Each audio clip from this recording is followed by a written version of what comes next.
I know there's a lot of knowledgeable people about circular economy in this room, and therefore I was asking Daphne, what am I going to tell you? And so we agreed that maybe it would be interesting for you if we take a little bit a look to how the story of circular economy in Germany, thank you, developed, how we've been talking about this topic here in Germany for the past 30 years. We'll look at the current situation of what circular economy is in Germany. Then we briefly look at circular business models, because they are key in the city context. And then I'm going to drive you towards this idea, so what does all this mean in the context of a circular city? So, yeah, the beginnings of a circular economy in Germany. Well, it actually goes back about 30 years. And when I was a kid, I can still remember the situation then. A lot of landfilling was taking place. You would drive in a car past these landfill sites. There was an awful smell. And this was the situation that Klaus Töpfer then convinced we need to do something about this. And the idea was really revolutionary at the time, the approach that those people who place these products on the market, which then become waste, need to be kept responsible for them. And so he introduced these kind of either take-back schemes or the possibility that these economic actors could ask third parties to actually take care of their waste. So what happened then? The Grüne Punkt was founded in 1990, and soon after, the first packaging regulation came into being. And as this all took up speed, we also saw the development of this first dual system taking place. Dual system because we have for municipal waste, we've got the private companies from the council or community taking care of that, and the second system was by actually economic actors. So we have these this dual system now taking place. And they were slowly developing. It was a quite rocky start initially, and some of the Grüne Punkt was close to crashing at several points during that story. But slowly it started to stabilize. And what was interesting in 2003 then as well was that the European Commission actually said, well, look guys, you have one operator here who is offering these services. Out of competition law, this is not really acceptable. And this is then when several different actors developed, offering these kind of take-back schemes or services. And this is when the prices for these services then stabilized and also significantly came down afterwards. And also what was happening with all the regulation during that time? Well, in 1996, we had which was then called Circular Economy and Waste Management Act. And it was a real pioneer in the context of the European Union. So in terms of waste prevention, in terms of recycling and disposal, and as I said before, this polluter pays principle, you know? Product manufacturers are being held responsible for what they produce. We had then regulation taking place at the European level, and as you know, if we have directives on the European level, these subsequently need to be implemented on the German regulation as well. So we have several new amendments coming into place in 2012, the new version of the Circular Economy Act, which implemented the EU Waste Framework Directive in 2008. And what was important here, that introduced this 5-level hierarchy. I apologize, it's in German. First level is its avoidance. The second level is preparation for reuse. Third level only is recycling. And then the other ones, which include incineration as well. We had an entry into force of the EU legislative package in 2018, which is important because here it actually it's the Waste Framework Directive and the Single-Use Plastic Directives, and these again led to amendments at the German level, which means the aim of increased promotion of avoiding waste, but we still really have a strong focus on recycling here. Important last year, amendments to the Packaging Act came into place.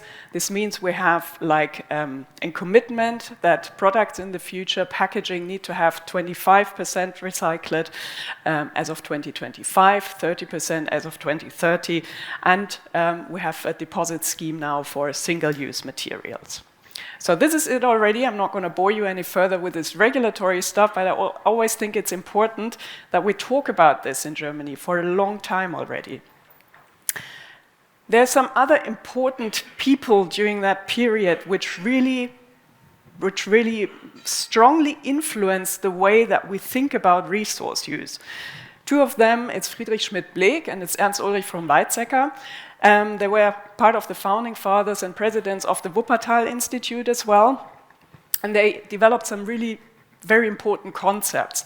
One of them is the ecological backpack, which basically thinks about how much material do I need to move if I want to produce a certain product. So it's similar to what we know from the ecological footprint, which looks at biological materials and hectares of space, for example. But the ecological backpack really looks at weight. So if you have like a smartphone which weighs about 80 grams, 75 kilo are necessary to produce this. And this is wanting to show people as well which the impact of their products is. Then we have these debates on factor 10, factor 4, factor 5. And the idea behind these approaches was that we think about, from this resource efficiency approach, how much more of service or how much more of productivity or prosperity can I get out of an X amount of resources? And it's really this idea which is underlying our German resource efficiency program, which has been developing since 2012. It's this really strong efficiency idea that our regulation also was based on. So, where has this regulation brought us? So if we look at here the development of municipal waste in Germany, well, we see not much has happened. So in a way, a kind of relative decoupling has taken place because the number of households has increased, but we don't really see a pronounced, let's say, decrease in the amount of household waste, right? So there was a relative decoupling, but no absolute decoupling, that these numbers have gone down. When we look at the success of recycling, of course, we have really high numbers here, 70% of municipal waste, 90% in the construction sector. Overall, it's close to 70%. But then we need to look at what happens with the material that comes out of this recycling process. Does it really replace primary resources? And here the numbers are really disappointing. So it's direct and indirect, depending on whether you look at the upstream chains as well. And here these theoretical numbers indicate that you could replace 13 or 18% of primary material with these recyclates coming out of these processes. And this is really not much. I think we have to acknowledge that. And this means it's another indicator, the circular material use rate leaves Germany just below average, despite the fact we've been doing this for 30 years. So I think the question's apt, what's going wrong here? Or why do we not achieve the level of really technological expertise that we think we have? This is just a brief overview again. What I'm going to come back to later is we need the right indicators as well. At the moment, in the German sustainability strategy, we have one indicator that deals with resources. It's total raw material productivity, and it looks at the use of raw materials and GDP. And our aim was that we increase this of 1.6% by 2030, and we are actually overachieving at the moment. It's 2.2%. But this is mainly driven by growth in GDP. And it's not really the reduction of raw material consumption, which is what you see here on the right-hand side. It's sort of leveling out, and not much has been happening since 2009 it is.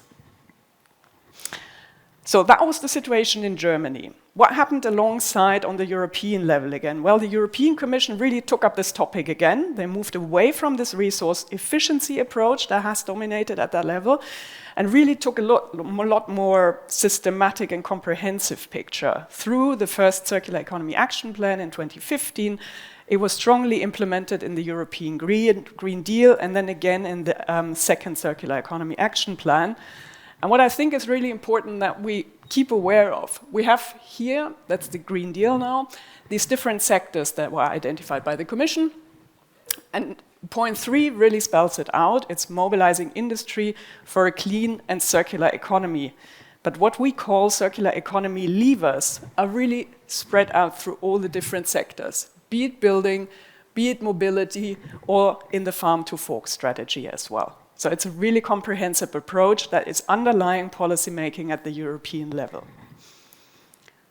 Looking back to Germany, well, we know for a circular economy, we need to take the whole life cycle into perspective, and that was one of the problems. We have really strongly focused on the recycling level, where we know the product has lost most of its value because we are on the material level again, and we have completely or not really strongly enough thought about this aspect, design for circularity and design for recycling. And this is really where we have to go in the future. So which role do business models play here? Design for recycling and circularity and repair and remanufacturing is that on the product side, of course. Looking now at the role of business models, they need to be thought about as well if we really want to implement a circular economy. It's different R strategies. In our work in the Circular Economy Initiative, we mainly looked at these 5 strategies: maintenance and upgrade, repair and reuse, when you are still at the product level, the remanufacturing when you are at the component level, and then the recycling when you are at the material level. Another important aspect is we need to move away from this clear focus on selling products. This is the main focus of business models at the moment. You sell the products, probably your aim is to sell as many as possible. You might offer some after-sales services, some repair services with it, but this is how our current linear system is operating. What we need to move towards is thinking about more the other options that we have. Using user-oriented services, it's like sharing models that we also already experience, leasing schemes, and then here, the performance-oriented services, it's really the point where it can change the perspective of the manufacturers in a completely different version. Here in this model, I'm being paid for the performance of my product. So, which means if my product breaks down very often, if it's complicated to repair, I have a problem. So this means the incentives for me to produce as easy to repair, as long-lasting as possible, and as high-quality products as possible is very prominent in this approach. Third point is the ecosystem. In a future circular economy, we will see many new actors developing. It might also be old actors taking on a new role. If we look at suppliers here, suppliers of virgin or primary materials, in the future, they could engage in recycling processes and offer high-quality secondary materials as well. If we look at the producers, maximizing product uptime is just what I mentioned as a possible business model. And of course, I always call this the elephant in the room, is the logistics, right? If we want to repair, if we want to remanufacture all those products, components, and materials, how the heck is this coming back to the respective actors? How are you going to organize this? Which are the distances you want to organize this with? Because, of course, if the transport distances are too long, it will not make a lot of sense. So here, how do we organize these specific focus points?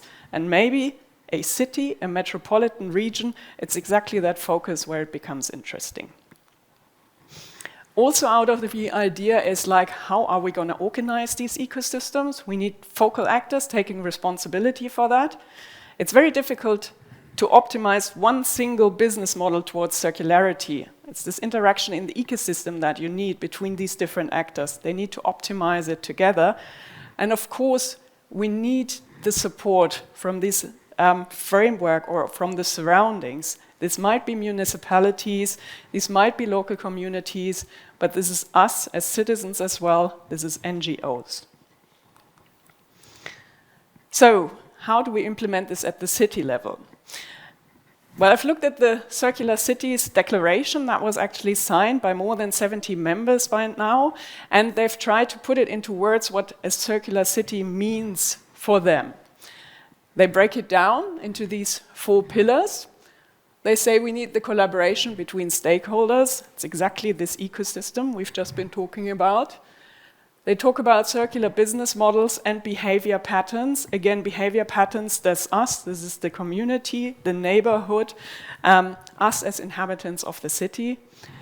They want to close material loops and reduce harmful resource use. Of course, that is the central idea of what a circular economy is about, and improve well-being.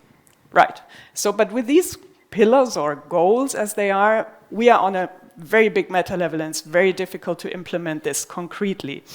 So it's some work that we've done with Daphne and Perfect, who is sitting over there. And in her master thesis, Perfect has looked at how do circular cities really try to measure whether they are on a path of achieving these different goals. And this is a case study from Porto, and Porto is one of the cities who has signed the Circular Cities Declaration as well. And I think it's really interesting, if we look at renewable energy, renewable penetration, the transport sector here, electrical energy consumed in the transport sector, in the building sector, it's retrofitting. With my climate background, I'm saying this doesn't need to be a circular city, right? This can be a city who has decided to embark on a climate neutral path. So what makes a city circular?